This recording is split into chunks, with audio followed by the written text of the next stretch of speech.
அண்மை செய்தியை பார்த்துக் கொண்டிருக்கிறோம். நெல்லையில் காங்கிரஸ் வேட்பாளருக்கு எதிராக முன்னாள் எம்பி போட்டியிடுவதாக வேட்புமனு தாக்கல் செய்திருக்கிறார்.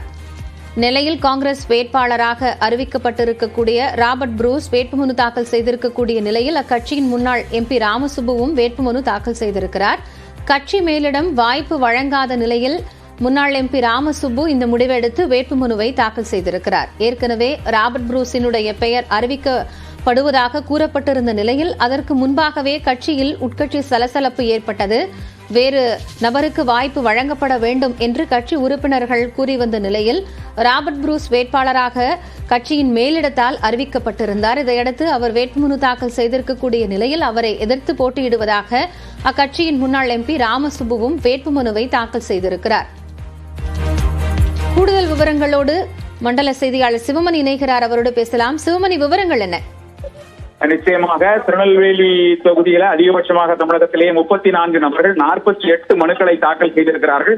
இன்று மட்டும் 34 மனுக்கள் இன்று தாக்கல் செய்யப்பட்டிருக்கிறது. இந்த சூழல்ல பார்த்தோம் அப்படின்னா காங்கிரஸ் கட்சி சார்பில் வேட்பாளராக கன்னியாகுமரி மாவட்டத்தை சார்ந்த ராபர்ட் புரூஸ் அறிவிக்கப்பட்டார். நேற்று முன்தினம் அவரை ஆதரித்து தமிழகத்தினுடைய முதலமைச்சர் பரப்புரை மேற்கொண்டார். இந்த சூழல்ல காங்கிரஸ் கட்சி சார்பில் தொடர்ந்து எதிர்ப்புகள் எழுந்து வந்த வண்ணமாக இருந்தது.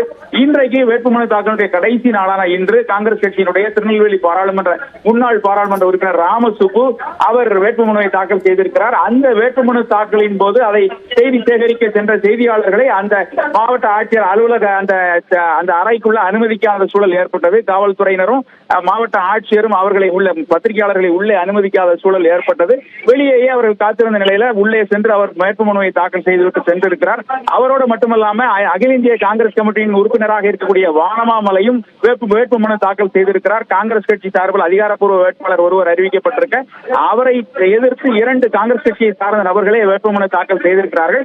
அந்த வீடியோ பதிவை எடுப்பதற்கான அனுமதி மறுக்கப்பட்டிருக்கிறது. செய்தியாளர்கள் தொடர்ந்து போராட்டத்தில் ஈடுபட்டிருக்கிறாங்க. அரை மணி நேரத்திற்கு மேலாக செய்தியாளர்கள் மாவட்ட ஆட்சியர் அலுவலக வளாகத்திற்கு வெளியே அந்த காரிடாரில் அமர்ந்து போராட்டத்தில் ஈடுபடக்கூடிய சூழல் காணப்படுகிறது. வேட்புமனு தாக்கல் அப்படிங்கிறது முடிவடைந்தாலும் கூட காங்கிரஸ் கட்சி சார்பில் அவர்கள் 2 வேட்பாளர்கள் கூடுதலாக வேட்புமனு தாக்கல் செய்திருக்கிறார்கள்.